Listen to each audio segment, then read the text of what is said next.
بسم اللہ الرحمن الرحیم۔ شروع کرتا ہوں اللہ کے پاک نام سے جو بہت بڑا مہربان نہایت رحم والا ہے۔ دوستوں، بہنوں، بھائیوں، بزرگوں، السلام علیکم۔ تاریخ اسلام کی قسط نمبر 90 میں ہم آپ کو خوش آمدید کہتے ہیں، اور اس میں ہم سیرت بیان کریں گے حضرت علی کرم اللہ وجہہ کی۔ تو دوستوں، حضرت علی کرم اللہ وجہہ نام اور نسب: علی بن ابی طالب بن عبد المطلب بن ہاشم بن عبد المناف بن قصا بن کلاب بن مرہ بن کعب بن لوئی بن گال۔ حضرت صلی اللہ علیہ وسلم نے آپ کو ابو الحسن اور ابو تراب کی کنیت سے مخاطب فرمایا۔ آپ کی والدہ ماجدہ کا نام فاطمہ بنت اسد بن ہاشم تھا۔ آپ پہلی ہاشمیہ تھی کہ خاندان ہاشمیہ میں منسوب ہوئی، اسلام لائیں اور ہجرت فرمائی۔ حضرت علی کرم اللہ وجہہ حضرت محمد صلی اللہ علیہ وسلم کے چاچا زاد بھائی تھے اور داماد بھی، یعنی حضرت فاطمہ الزہرا بنت حضرت محمد صلی اللہ علیہ وسلم کے شوہر تھے۔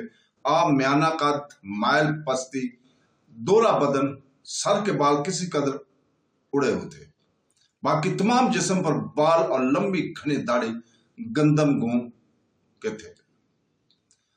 حضرت علی رضی اللہ تعالیٰ عنہ سب سے پہلے اسلام لانے والوں میں سے تھے۔ آپ ان لوگوں میں سے ہیں جنہوں نے قرآن مجید کو جمع کر کے حضرت صلی اللہ علیہ وسلم کی خدمت میں پیش کیا تھا۔ آپ بنی ہاشم میں سے سب سے پہلے خلیفہ تھے۔ آپ نے ابتدائے عمر سے کبھی بتوں کی پرستش نہیں کی، پوجا نہیں کی۔ حضرت صلی اللہ علیہ وسلم نے جب مکہ سے مدینہ کو ہجرت کی تو آپ کو مکہ میں اس لیے چھوڑ گیا کہ تمام امانتیں لوگوں کو پہنچا دیں۔ حضرت صلی اللہ علیہ وسلم کہ اس حکم کی تعمیل کرنے کے بعد آپ بھی ہجرت کر کے مدینہ پہنچ گئے، سوائے ایک جنگ تبوک کے، اور تمام لڑائیوں میں آپ حضرت صلی اللہ علیہ وسلم کے ساتھ شریک ہوئے۔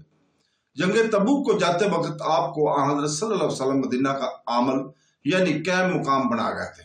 جنگ احد میں حضرت علی رضی اللہ تعالیٰ کے جسم مبارک پر 16 زخم آئے تھے۔ جنگ خیبر میں حضرت صلی اللہ علیہ وسلم نے جھنڈا آپ کے ہاتھ میں دیا تھا اور پہلے فرما دیا تھا کہ خیبر آپ کے ہاتھ پر فتح ہوگا۔ آپ نے خیبر کا دروازہ اپنی پشت پر اٹھا لیا تھا۔ یہ دروازہ جب بعد میں لوگوں نے اٹھانا چاہا تو بہت سے آدمیوں کا زور لگے بغیر اپنی جگہ سے بھی نہ ہلا۔ آپ کو اپنا نام ابو تراب بہت پسند تھا۔ جب کوئی شخص آپ کو اس نام سے پکارتا تو آپ بہت خوش ہوتے تھے۔ اس نام کی وجہ تسمیہ یہ ہے کہ ایک روز آپ گھر سے حضرت فاطمہ الزہرا سے کسی وجہ سے ناراض ہو کر نکل کر مسجد میں آئے اور وہیں پر پڑھ کر سو رہے۔ حضرت صلی اللہ علیہ وسلم کو جب معلوم ہوا تو آپ مسجد میں تشریف لائے اور حضرت صلی اللہ علیہ وسلم کو اٹھایا تو ان کے جسم سے مٹی پونچھتے ہوئے جاتے تھے اور فرماتے جاتے تھے کہ ابو تراب، مٹی کے باپ اٹھو۔ حضرت سعد بن ابی وقاص فرماتے ہیں کہ غزوہ تبوک کے موقع پر جب حضرت صلی اللہ علیہ وسلم نے حضرت علی رضی اللہ تعالیٰ کو مدینہ میں رہنے کا حکم دیا تو حضرت علی کرم اللہ وجہہ نے کہا کہ آپ مجھ کو عورتوں اور بچوں پر خلیفہ بنا کر چھوڑے جاتے ہیں۔ حضرت صلی اللہ علیہ وسلم نے فرمایا کہ کیا تم اس بات سے خوش نہیں ہوتے کہ میں تم کو اسی طرح چھوڑ جاتا ہوں جس طرح حضرت موسیٰ علیہ السلام نے حضرت ہارون کو چھوڑا تھا؟ ہاں، اتنی بات ضرور ہے کہ میرے بعد کوئی نبی نہیں ہوگا۔ جنگ خیبر میں حضرت صلی اللہ علیہ وسلم نے فرمایا کہ کل میں ایسے شخص کو علم دوں گا جس کے ہاتھ پر قلعہ فتح ہوگا اور جس نے اللہ اور رسول کو خوش کر لیا ہے۔ اگلے روز صبح کو تمام صحابہ منتظر تھے کہ دیکھے وہ کون سا خوش نصیب اور خوش قسمت شخص ہے۔ حضرت صلی اللہ علیہ وسلم نے حضرت علی رضی اللہ تعالیٰ کو بلوایا اور جھنڈا ان کے سپرد کیا اور قلعہ فتح ہوا۔ جب آیت مبالہ نازل ہوئی تو حضرت صلی اللہ علیہ وسلم نے حضرت علی، فاطمہ الزہرا، حسن اور حسین کو طلب فرمایا اور کہا کہ الہی، یہ میرے کنبہ کے لوگ ہیں۔ ایک مرتبہ حضرت صلی اللہ علیہ وسلم فرمایا کہ جس کا میں دوست ہوں اس کا علی بھی دوست ہے۔ پھر فرمایا کہ الہی، جو شخص علی رضی اللہ تعالیٰ سے محبت رکھے تو بھی اس سے محبت رکھ، اور جو علی رضی اللہ تعالیٰ سے دشمنی رکھے تو بھی اس سے دشمنی رکھ۔ ایک مرتبہ حضرت صلی اللہ علیہ وسلم فرمایا کہ 4 آدمی ایسے ہیں جن سے محبت رکھنے کا مجھ کو حکم دیا گیا ہے۔ لوگوں نے عرض کیا ان کا نام بتا دیجیے۔ آپ نے فرمایا علی، ابو ذر، مقداد اور سلمان فارسی۔